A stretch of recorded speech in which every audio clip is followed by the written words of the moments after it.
militantes et militants de la grande coalition Benno Bokk Yakaar, également. Aujourd'hui, nous sommes face à la presse pour faire une déclaration à l'endroit du message lancé le samedi 9 septembre par son Excellence le Président Macky Sall, qui vient de nous désigner un candidat pour l'élection présidentielle du 25 février 2024. L'opinion aura constaté que depuis le débat sur le futur candidat de Benno Bokk Yakaar, qui s'était posé après bien entendu le renoncement salutaire et historique du président Macky Sall à un deuxième quinquennat, je me suis réservé de toute polémique et reste invariable. Mon choix restait et demeurait celle du président Macky Sall. Quoique sa décision ait ne plus se représenter, mon contrat de fidélité et de loyauté à son endroit est plus que d'actualité. Aujourd'hui, le président Macky Sall vient, après de larges et inclusives concertations avec toutes les composantes de Benno Bokk Yakaar, de porter un choix lucide et objectif sur le Premier ministre Amadou Ba pour être la locomotive de cette grande coalition de l'élection présidentielle du 25 février 2024. Un rendez-vous crucial pour notre devenir collectif, pour la belle nation que nous formons, pour les légitimes aspirations du peuple sénégalais. Les enjeux dépassent nos destins individuels. Je dois rappeler, afin que nul n'en ignore, que j'ai participé activement à toutes les grandes batailles. J'ai toujours été constant dans mon soutien à l'endroit du président Macky Sall, qui reste toujours pour moi un modèle et une référence. Son héritage est très lourd au regard de son bilan très élogieux. Ainsi, nous réaffirmons avec force et conviction notre totale adhésion au choix du président Macky Sall de faire M. Amadou Ba notre candidat à la présidentielle de 2024. Le 1 million de signatures de pétition de la plateforme Siggi ak Macky sera traduit en électeurs au profit de notre coalition, avec comme action des visites de proximité et des porte-à-porte. Nous, militantes, militants et sympathisants, sommes convaincus que le candidat Amadou Ba dispose, grâce à son histoire personnelle, son expérience politique et son parcours administratif, de toutes les compétences pour nous mener à la victoire dès le premier tour et être un président de la République porteur d'un idéal commun et continuateur de l'œuvre de construction en cours. Il ne fait plus l'ombre d'un doute que notre pays est aujourd'hui à un tournant décisif. Dans sa dynamique évolutive, nous allons vers des échéances électorales qui déterminent le Sénégal que nous laisserons aux générations futures. Notre conviction est qu'il nous faut nous réunir autour de l'essentiel afin de permettre à notre pays de poursuivre sa marche inexorable vers l'émergence puis le développement.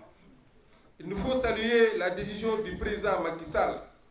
de battre campagne à notre côté pour une victoire éclatante à la prochaine présidentielle. Aussi, devrions-nous le mettre à l'aise en construisant nous-mêmes cette paix des braves. C'est à cela que j'invite tous ceux qui considèrent la victoire de la prochaine présidentielle comme celle du président Macky Sall. Nous avons la redoutable et sacerdotale mission de porter ce combat dans l'unité. J'attends de tous les acteurs politiques thiessois, membres de la mouvance présidentielle, qu'ils soient dans une dynamique de guerre. Je puis vous rassurer que je serai devant Et je ferai tout ce qui est en pouvoir pour que notre candidat, le Premier ministre Amadou Ba, passe au premier tour à la prochaine présidentielle. J'appelle en conséquence toutes les composantes politiques de notre coalition et tous les segments de notre nation à s'unir autour de la candidature d'Amadou Ba afin que le Sénégal continue à assumer son leadership international, à conserver son dynamisme économique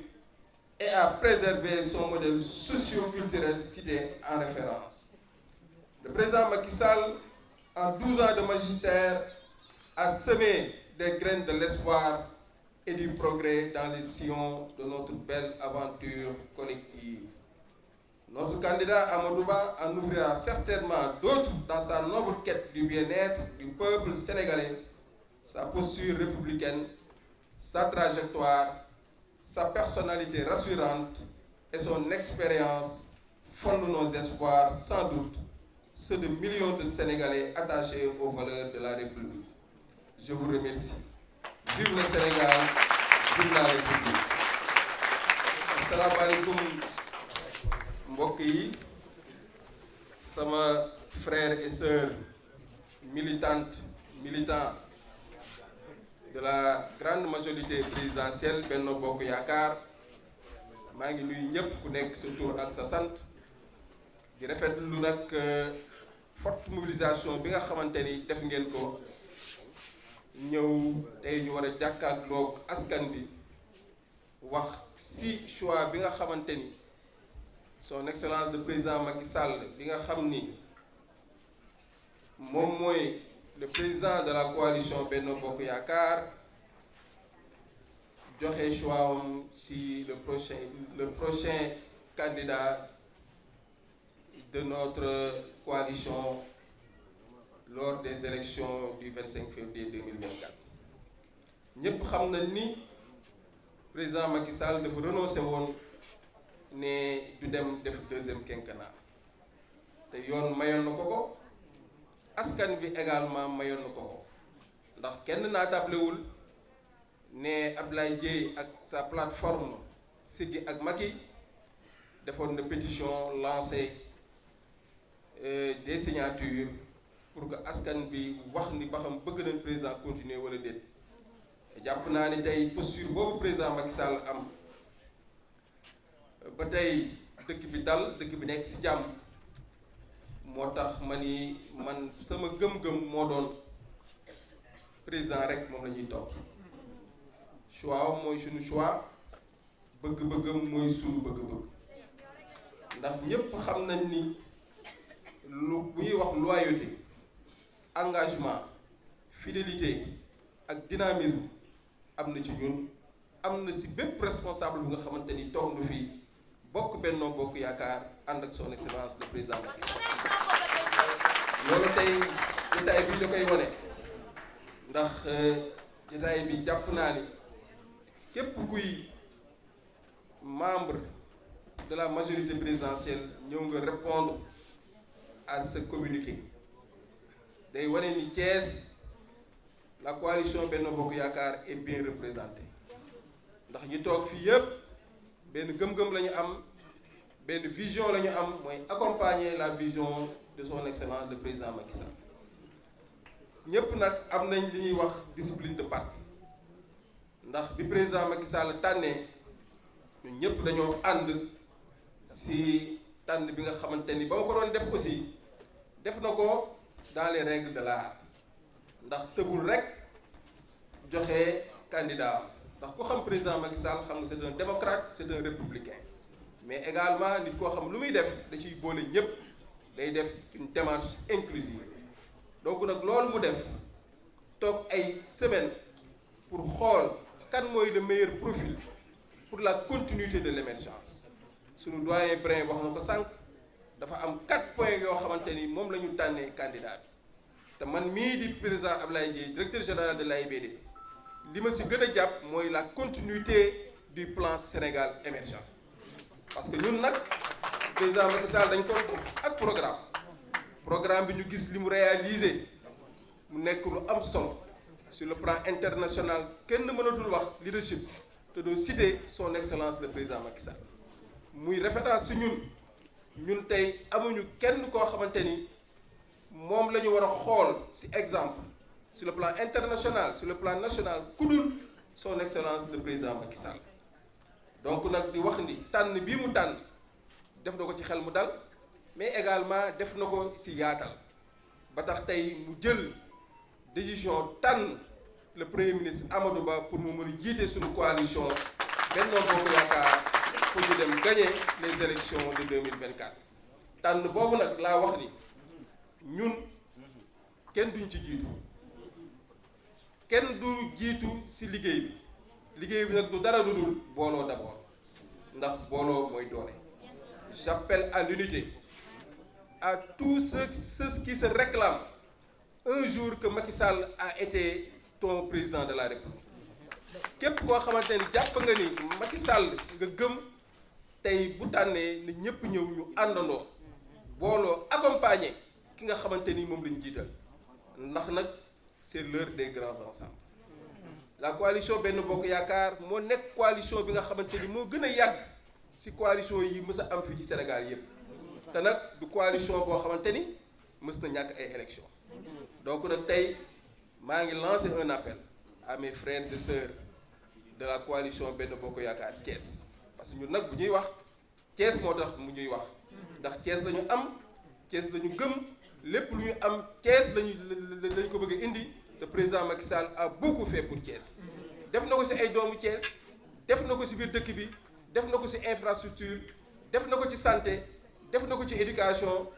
def na ko ci domaine yépp yoo xamante ni jàpp nañ ni Sénégal mu ngi jëm ci yoonu développement. Donc nag di wax ni nos frères et sœurs l'heure est à l'union des cœurs l'heure est à la synergie des forces boole suñu xel boole suñu xalaat toog nag waxtaan ci biir néeg. bu ñu waxtaanee ci biir léegi nag comme ni ko sama sœur honorable Maïmouna Sène waxee mooy wàcc ci terrain bi ndax kat ñëpp naatable wu ñu woon sama pétition ba ma defoon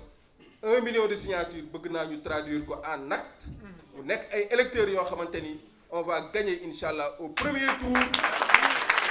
l'élection de 2024 avec notre candidat le premier ministre Amadou Ba te loolu nag pour ñu def ko du ay mbumbaay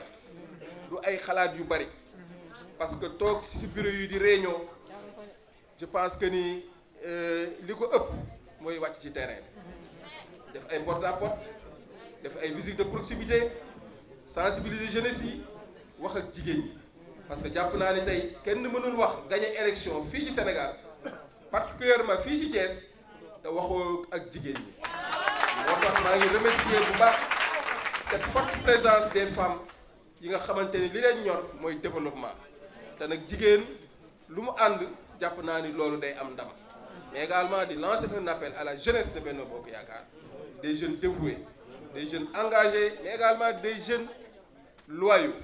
parce que fii jeune boo fi gis rek engagement gëm président de la République Macky Sall moo tax nga taxaw donc nous devons être cette fer de lance pour remporter ces élections de 2024. Donc je lance encore un appel et j'invite tout le monde à être unis, à se mobiliser autour d'un cadre unitaire parce que également li may wax mooy benn lam du yëngal man tey bu ma jógee ni dama bëgg a nekk locomotive su ma amul ay wagon yu ma tiré je pense que ni li nekk sama gannaaw moom ma yor ko yàpp du ma ci mën a yegg donc jàpp naa ni jël naa engagement nekk locomotive bi ñu àndandoo liggéey mais nag yaatal seeti ñëpp wax ak ñëpp tous les responsables yi nga xamante ni bokk nañ Benno Bokk Yaakaar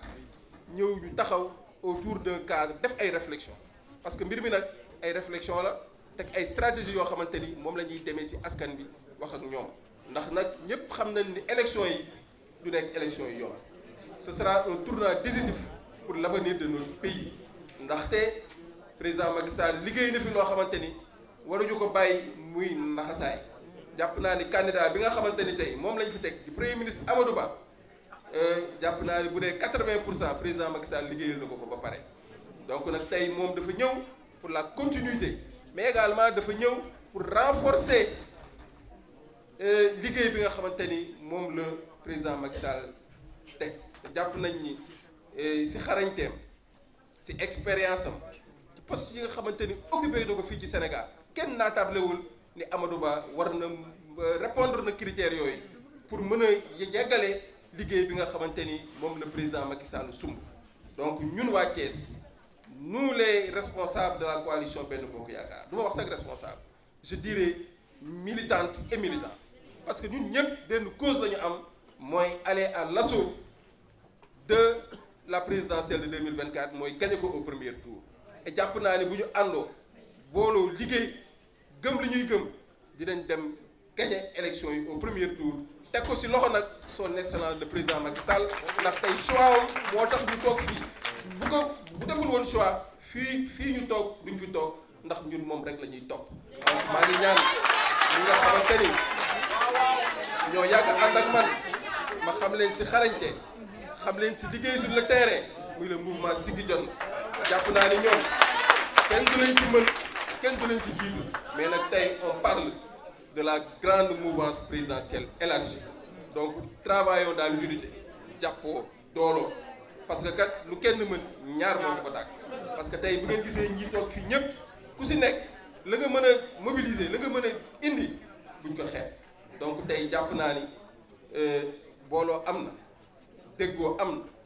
li des mooy ñu wàcc terrain bi liggéey ni xam ni nag Thiès moo war a gagné élection yi di ñëw ndax kenn naatablewul nag ne am na ay yeneen candidat déclaré yu nekk fii ci Thiès mais nag ñun rek tous réunis c'est sûr que on va gagner les élections au premier tour donc maa ngi leen di sant bu baax di leen gërëm di kontaan su may lim du ma jeexal mais dama ciy simpi rek suñu doyen Brin su ma ko santee gërëm ko nuyu naa mag ji fi nekk ñëpp